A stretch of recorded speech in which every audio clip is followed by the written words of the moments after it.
Yes, I'll have a knuckle sandwich. Yes, I'll have a knuckle sandwich. Okay, well, welcome to Knuckle Sandwich MMA. We had a great fight card in Salt Lake City. Um, this was good for us because we had a great fight, and I know the UFC is anxious to come back here, so that's for Utah. And I'd just like to say, I apologize. This is not like to say. I apologize to all you guys. If you were putting money on it, I'm not giving it back. But I would tell you that I'm always going to go for the dog. Leon Edwards surprised everybody, shocked the world. Now everybody's talking about this is the greatest head kick. And we just had the Cheeto Vera head kick a couple weeks ago. This is head kick season right now. It's like hunting season. Hey, don't forget Chandler's head kick. Oh yeah, Chandler's head kick. This is a year of great head kicks. I'd like to see at the end of the year where they talk about the greatest. What would be the greatest head kick? That's I right. still think Chandler's, to me, I is think better Chandler's because is that still the meme of best. that face. Yeah, yeah, that was a good one. Well, the UFC has continued to break records. Okay, so they had a complete sold out arena at the Vivint Arena in Salt Lake City, which is super stoked because I think the last time they were here was like 6 years ago, and they had only sold, I want to say, 60% of the seats for That that was fight. Yair Rodriguez. Yeah, Yair. So in order for them to come back to Salt Lake City and get a sold out arena, super happy with the amount of money that they made. That means, and Dana White said himself, I'm excited to come back to Salt Lake City. So we should be having some good fights here. We want to thank all the Salt Lake City, all the Utah, all the Ogden fans, all the fans around our area that came to the fight. And one cool thing about I want to tell you, Nando, is I own a restaurant, and we had some people coming in on was it Saturday night that I told you, Nando? No, Saturday was the fight.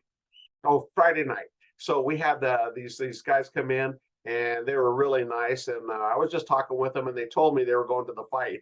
So I thought that was really cool. So they traveled all the way from California to come down and watch the fight here in Salt Lake City. It's fantastic. So it's pretty cool when you find out in your own backyard, these people are traveling from all over the country and sometimes from other countries to come and see these fights. Because I know there were folks from the UK to come and see Leon Edwards fight at the Yes. arena. So that's pretty cool. Anyway, so we're gonna do this. What, this recap? Is that what you're talking? Is that what you're calling it, Nando? Yes. Recap. We're gonna do the recap of UFC 278, and hold on to your. So I say these words in Spanish, okay? You know the mimis. We go mimis, right? Here's another one. Your chonis, okay? Your chonies? Don't get your hold on to your chonis, and that's your underwear, okay? For you guys that don't know. So hold on to your chonis because this is gonna be an awesome show. Welcome to Knuckle Sandwich MMA. All right, so I'm going to take umbrage. Okay, you always say, "Yeah, I agree with your analysis," but then you pick the other guy. Okay, how does that work? Talk to me, man. Well, here's the thing. I do agree. And if I was gonna bet money, if I was in Vegas right now, I went over, I would put money on Cyril Gunn, but I would do a parlay. He's not gonna win a lot. But as far as being exciting, I want to pick an upset. I wish I would have picked Leon Edwards, but I didn't think it was possible. If I was in Vegas, though, I would have picked Leon Edwards. You always go with the dog. So here's the deal, though. I picked Leon Edwards last week, and we're going to go over this card because I'm going to take umbrage again because you talked me out of it. I told you Leon Edwards was going to win by knockout, and then you come out with your statistics and your this and your that. And I'm like, well, I can't argue with that. It's beautiful. And then 30 seconds left in the fight, kaboom. And I'm like, okay. So the first person I thought of when that happened, I wasn't thinking about Usman. I wasn't thinking about Edwards. I was thinking about Nando. I was thinking about how he conned me into switching sides. And I was mad about that. I was upset. Sorry. Here's the thing. I was right, except 1 minute. My analysis was right, except 1 minute. You know, and I was gonna send you this video. They basically, it's a video showing it, Usman saying that the only way this is gonna be exciting is if Leon does his homework, and then it shows them breaking this down before the fight. Like basically, look at this. He dips his head, and it was almost like the what is it? The Conor Dominic Cruz, McGregor, Dominic Cruz too. Dominic Cruz. It was like they knew, and it was perfect. He I think it was this way. He went this punch, then he went, and Usman went like this, set himself right up. And it Yeah. was also what happened against DC and John Jones. It's that blocking, that hard punch, and getting hit. And I don't think Usman said he's not really worried about it. He said a lot of the pressure's off. He's excited. He wants this big fight in London, and I think they're gonna fix. It's just a minor fix though, because he was winning the whole fight. Surprised that Leon took him down. So they're gonna work on that. But I think there's really no reason to be upset. He was winning the whole fight. It is different though when you're winning the whole fight and then you lose rather than lose right in the beginning. Yeah, well, and it was, like I said, it was reminiscent of the Cruz Vera fight because Cruz was looking really good, man. He's looking really good, but he kept dipping, and you could almost see Vera waiting. He was just waiting, man. He was so smart and waiting. He'd let Cruz throw those combinations, and he'd let him throw the combinations. And it didn't seem like he was that worried about it. But Cruz was winning on points for sure. And just like Usman was looking really good. And I did say this during the fight, okay? I said, Usman broke Leon, and he did. Because when he went back to that corner, he was just like, he was a shell of a man, and he had given up. But there, somebody made a comment of what the coaches said to him to get him fired back up again. And so I don't think it was an act. I think Usman did break him, and he thought, I'm going to go down and I'm going to be relegated to anonymity again in the UK, and nobody's going to know me. And then they just told him, gave him the advice and go with the plan, do what we practice, do this.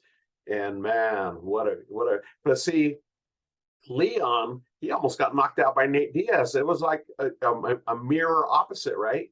When he fought Diaz, he was schooling Diaz like nobody's business. I don't think Diaz has ever been schooled that badly before, unless it was Thompson, but because he lost to Thompson. But he was beating the crap out of Diaz, kicking his legs to oblivion. His face was, looked like a hamburger meat.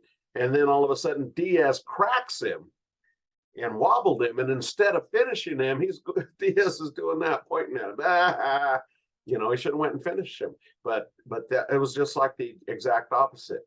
Usman was just working and beating him in every aspect. Leon did have some good strikes, and I think that's why Usman kept taking him down, because I think Leon was beating him on the strikes, to be honest with you. Seemed like he had a little bit more power, like Usman was reaching. He had to, to get through that length, he was reaching, and it took a little bit of the sting off of his normally powerful punches.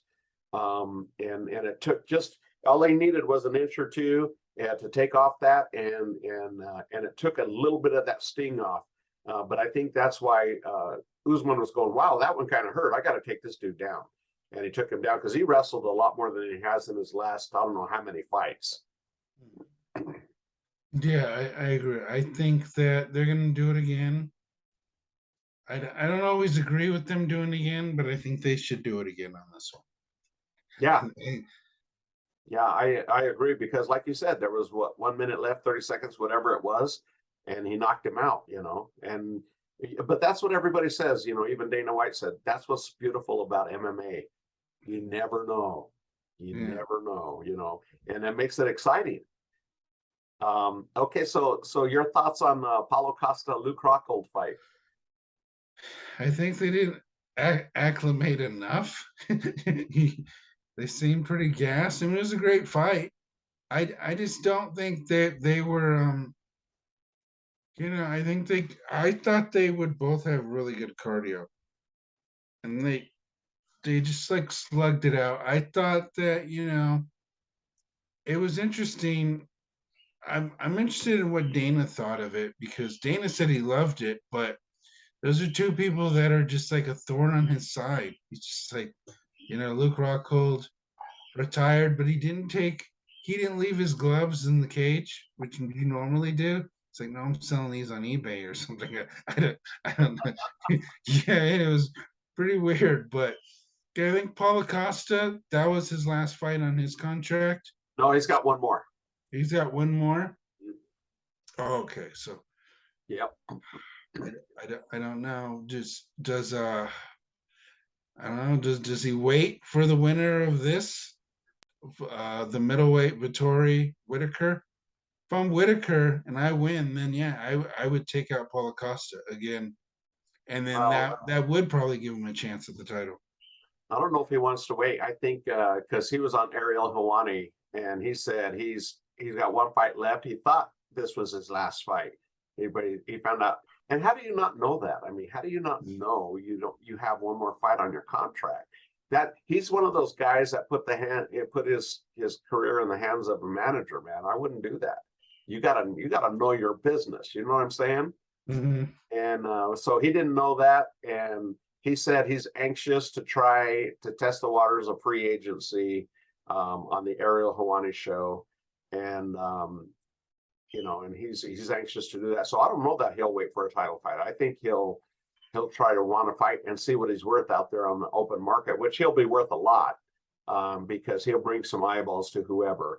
But I think what they'll do is the UFC will make him cool his jets, let him get over his being pissed off at the UFC or whatever, and then start negotiating another contract before the end of this fight or his next fight.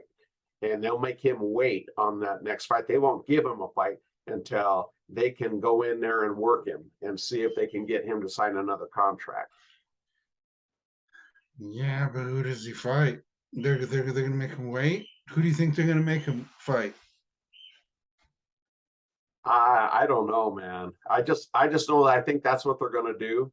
I think they'll kick Rockhold to the curb, regardless if Dana White in that post fight interview said, that was the fight of the night. They gave him a bonus or whatever, but he said he'd leave the door wide open for Rockhold to come back. I don't think he truly minds all the, the fighting, because if you look throughout UFC's career, Tito Ortiz, he's had a number of, Randy Couture, he's had Tyron a number Woodley. of people that he's just clashed with. Who? Tyron Woodley. Tyron Woodley, Yeah. and Nate Quarry. Nate was never a contender or anything, but he was like a thorn in the side, always poking the bear, and I think that adds to the drama to everything to get people to buy.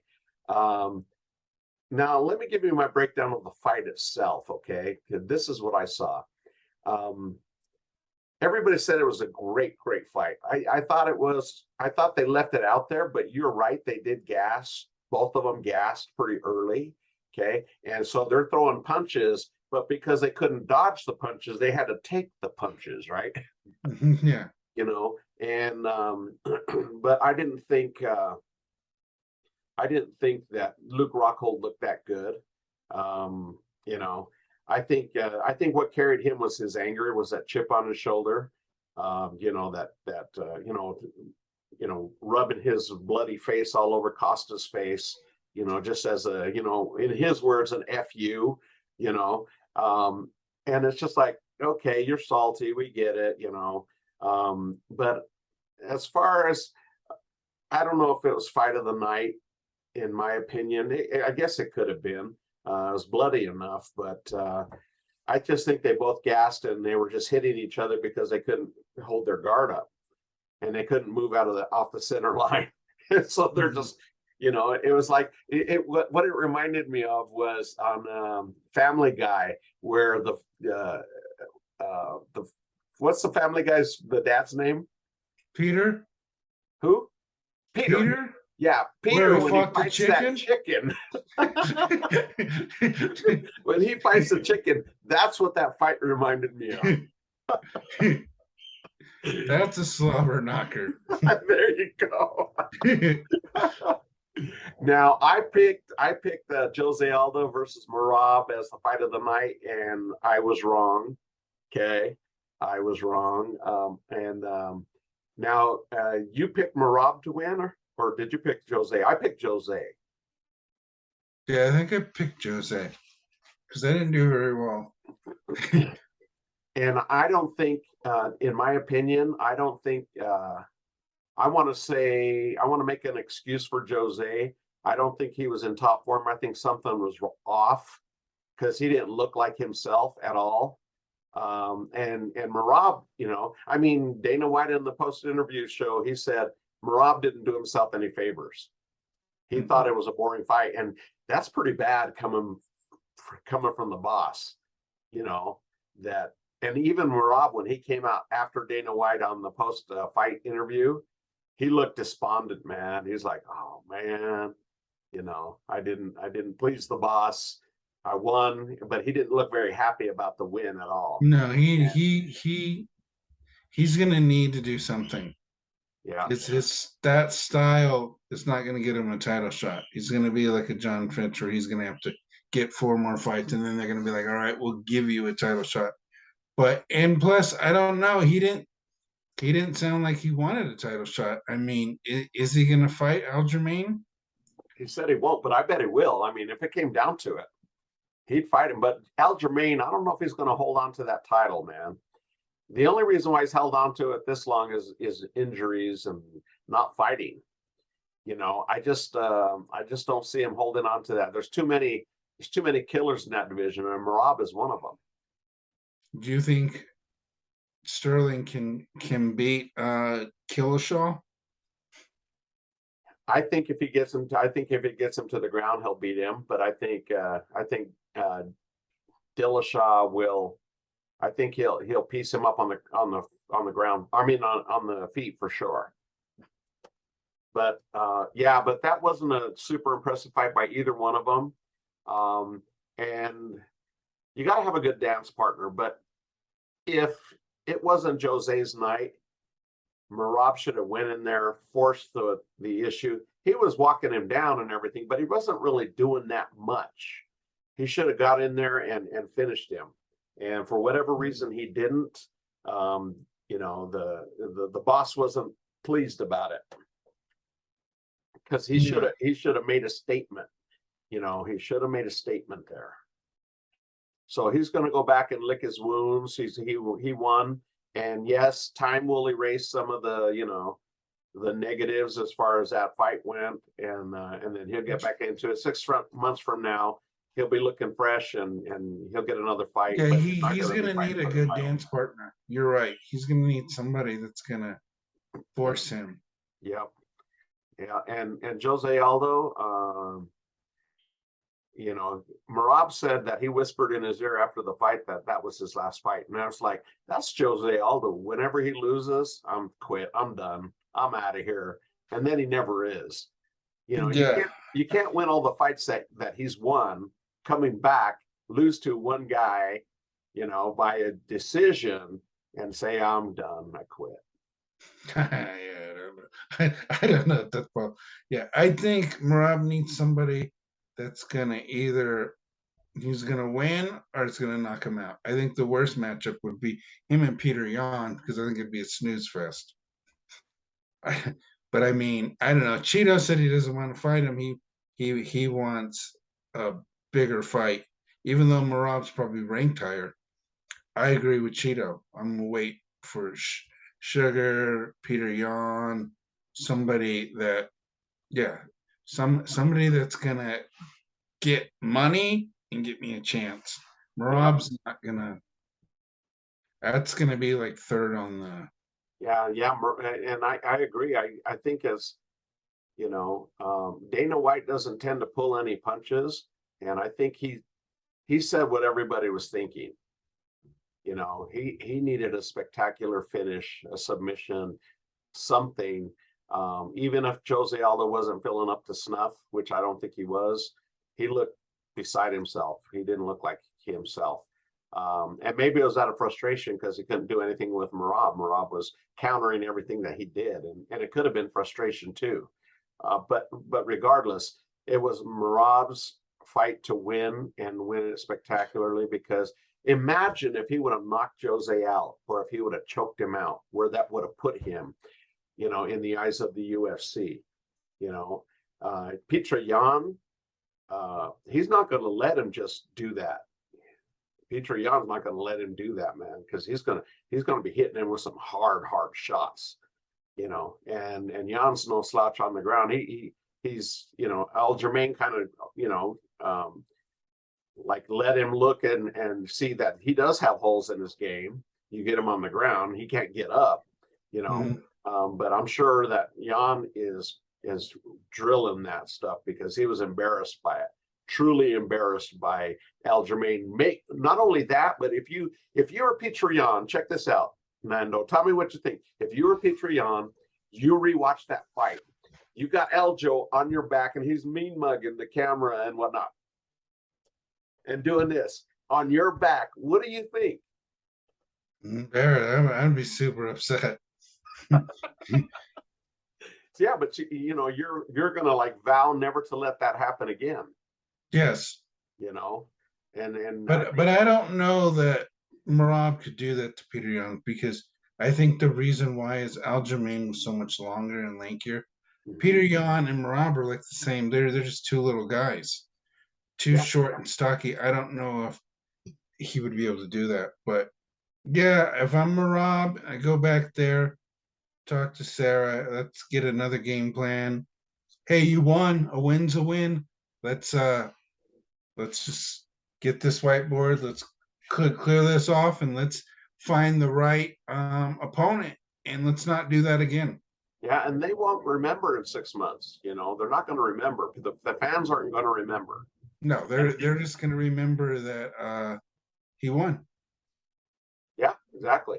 So the next fight is Wu Yanan versus Lucy Pudilova. You picked Lucy, and I remember that. And I picked Wu, and Lucy, she had something to prove, and she did it, man. Yeah. TKO second round. Yep. She looked good. She looked vicious. What is their weight class? Flyweight?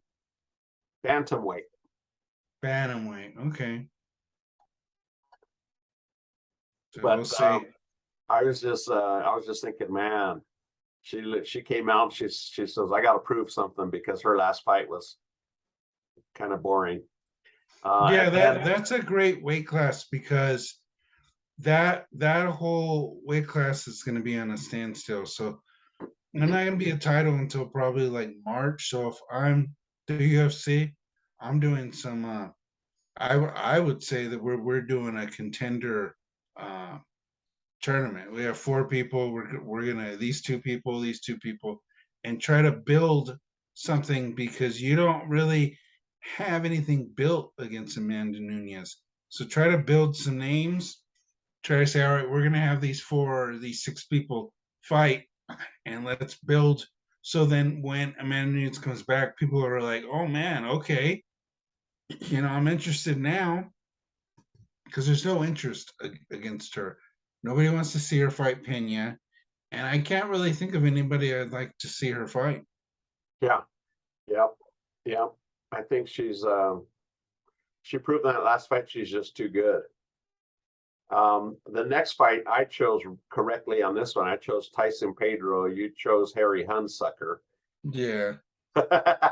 Yeah. And man, he got demolished. Your boy got demolished. Yeah.